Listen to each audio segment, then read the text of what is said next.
Salut, c'est Christopher, l'expert en ressources humaines et auteur du blog trouveunjob.fr.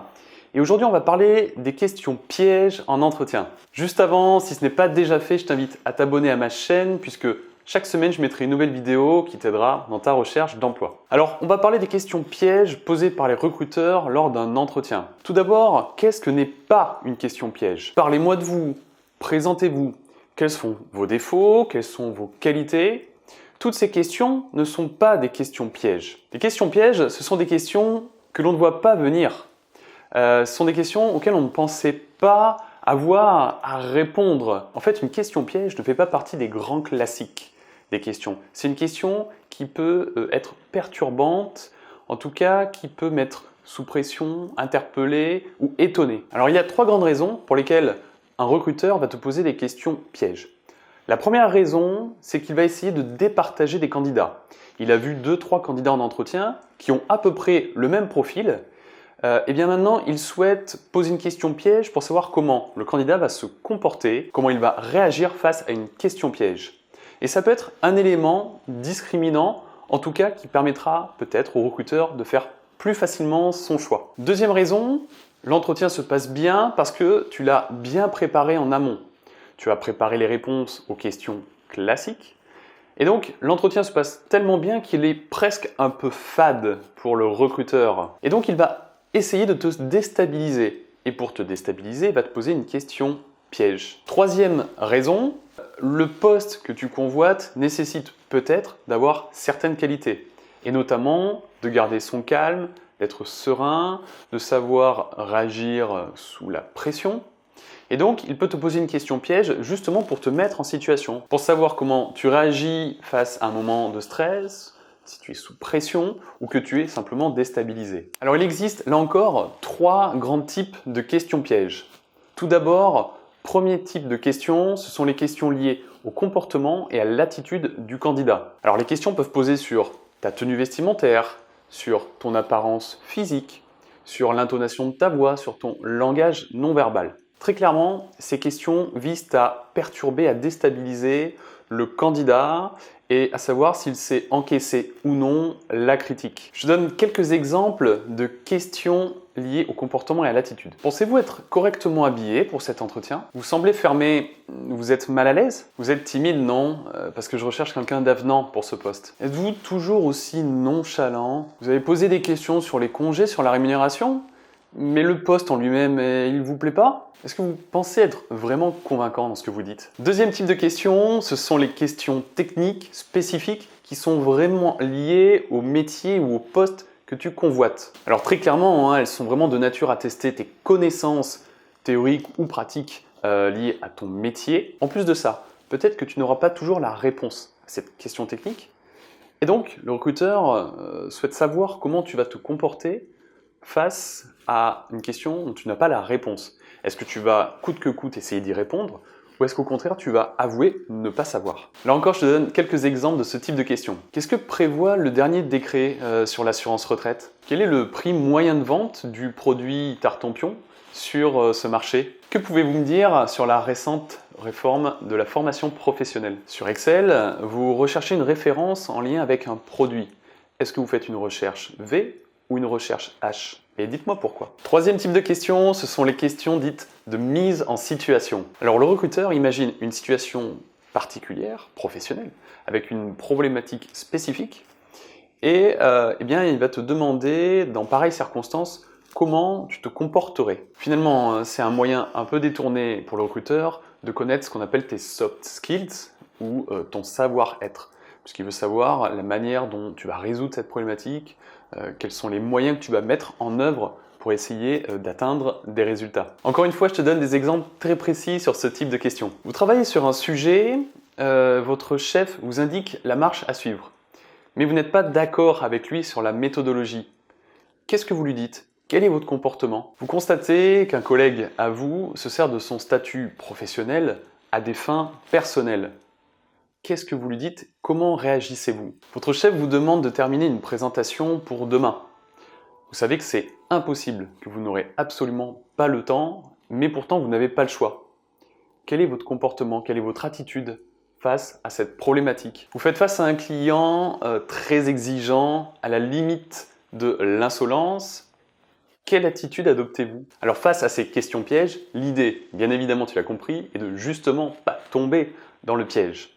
Alors comment on fait? Je vais t'indiquer clairement pas à pas comment on répond efficacement à ce type de questions. Premier conseil, évite absolument de répondre trop rapidement et trop brièvement aux questions qui te sont posées. L'idée est de ne pas répondre du tac au tac aux questions qui te sont posées. Parce que si tu fais ça, le recruteur va continuer ce jeu, va te poser des questions de plus en plus rapidement, de plus en plus compliquées, et au bout d'un moment, celui qui va perdre, c'est pas le recruteur, c'est toi. Tu vas être dans une situation assez inconfortable. Donc le premier conseil que je peux te donner, c'est de prendre ton temps, de réfléchir à ta réponse et ensuite de donner, d'expliquer clairement, précisément ta réponse, tes arguments. En prenant ton temps, ça empêche aussi le recruteur de poser plusieurs questions pièges les unes à la suite des autres. Deuxième conseil, attention à ne pas répondre si tu ne connais pas la réponse. Un recruteur préfère 1000 fois un candidat qui avoue ne pas savoir, ne pas avoir la réponse, plutôt qu'un candidat qui va essayer de trouver des arguments, parfois très farfelus, ou sinon qui va essayer de baratiner le recruteur. Et dans pareilles circonstances, le recruteur n'aime pas forcément ce type de candidat. Enfin, le dernier conseil, c'est celui d'illustrer tous tes propos d'exemples concrets.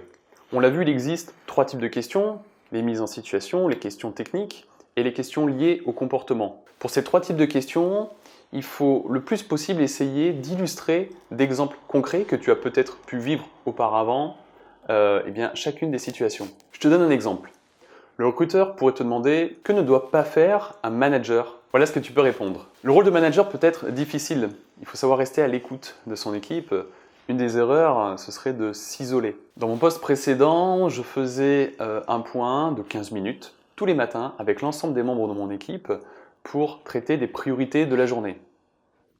Si un membre de l'équipe n'était pas tout à fait d'accord, il exprimait son point de vue et nous en débattions pour savoir si on devait ou non ajuster nos priorités de la journée. Tu vois, répondre avec un exemple concret permet d'asseoir davantage tes arguments et de donner plus de consistance à ta réponse. Bon, en début de vidéo, je t'expliquais qu'une question piège, c'est une question à laquelle on n'est pas forcément préparé, en tout cas à y répondre. Alors, comment faire si jamais on n'est pas préparé à la question qui nous est posée par le recruteur?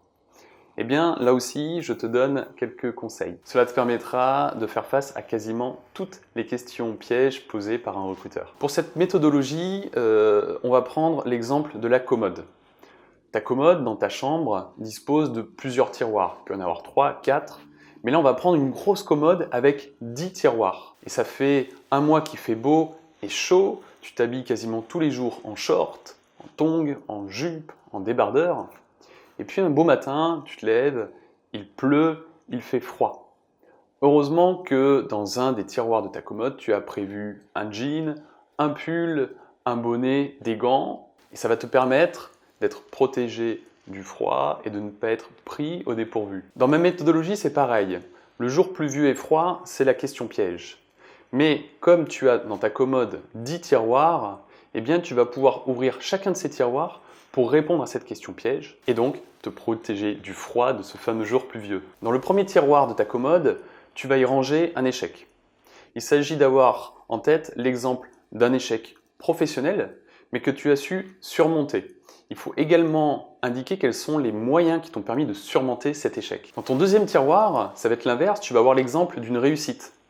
Quelle est pour toi la plus belle réussite professionnelle que tu as eue et comment tu as accédé, comment tu as fait en fait pour que ce projet, cette mission devienne un succès. Dans ton troisième tiroir, c'est la réponse « je ne sais pas ». Il faut se préparer à dire « je ne sais pas » si tu n'as pas la réponse à la question posée par le recruteur. Je t'en ai parlé dans cette vidéo, il vaut mieux dire « je ne sais pas » plutôt que baratiner son recruteur. Mais encore faut-il avoir préparé sa réponse « je ne sais pas ». Dans ton quatrième tiroir, tu as rangé une difficulté rencontrée. Alors, ce n'est pas un échec, c'est une difficulté que tu as su surmonter D'ailleurs, il faut que tu expliques aussi par quels moyens et avec quels outils tu as pu surmonter cette problématique, cette difficulté. Dans ton 5e tiroir, tu vas ranger une initiative marquante.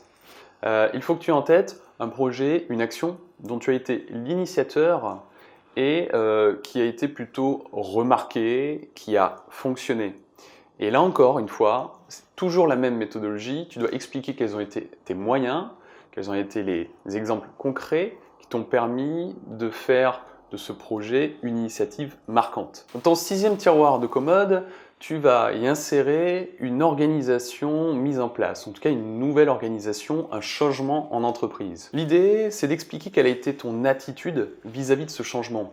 Le changement en entreprise, c'est régulier, ça peut faire peur et le recruteur souhaite savoir comment tu as pu surmonter cette difficulté. Dans ton 7e tiroir, tu y places la résolution d'un problème technique. Alors, dans chacun des métiers, on a des missions, des tâches spécifiques liées en tout cas à notre poste, à notre métier. L'idée est de trouver une spécificité liée à ton métier que tu as pu résoudre assez facilement avec tel et tel outil ou telle collaboration. Dans le 8e tiroir de ta commode, tu vas y placer une situation particulièrement stressante et la manière dont tu as géré cette situation. Le recruteur, par ce type de questions, notamment liées au comportement, à l'attitude, souhaite connaître ton niveau de stress et la manière dont tu gères ton stress. Dans ton 9e tiroir, tu vas ranger un apprentissage accéléré. Il faut que tu trouves dans ta vie professionnelle un moment où tu as dû te former très rapidement sur quelque chose, que ce soit un outil, un texte, et tu passes en revue les différents éléments qui t'ont permis justement de te former très rapidement. Et enfin, dans le 10e tiroir de ta commode, tu auras mis une capacité d'argumentation. Dans les questions du type mise en situation, ta capacité à argumenter face à une difficulté, face à une divergence avec ton chef, avec un collègue, est très importante. Et ça permet également au recruteur de savoir comment tu te positionnes, quel est ton mode de réflexion. Voilà, donc cette fameuse commode avec 10 tiroirs est un outil très important qui va t'aider à répondre quasiment systématiquement aux questions pièges qui te seront posées en entretien par un recruteur. Il faut que tu apprennes par cœur ces 10 tiroirs. Pourquoi c'est obligatoire? Parce que en entretien, lorsque le recruteur va te poser des questions pièges, il faut que ta réponse paraisse fluide. Il faut que tu ne te sentes pas mal à l'aise face à ce type de questions. Et tu ne te sentiras pas mal à l'aise si c'est déjà préparé en amont et que tu as appris par cœur ta réponse, bien évidemment. La vidéo touche à sa fin. Je t'invite également à regarder ma vidéo sur les principales questions posées lors d'un entretien avec les réponses associées. Voilà, si avec cette vidéo, tu ne sais toujours pas répondre aux questions pièges en entretien et que tu sembles totalement terrorisé lorsque la question tombe, je ne peux vraiment plus rien faire pour toi. Je t'invite à télécharger mon guide « Donne une bonne image au recruteur » si ce n'est pas déjà fait. Et d'ici là, je te dis ciao!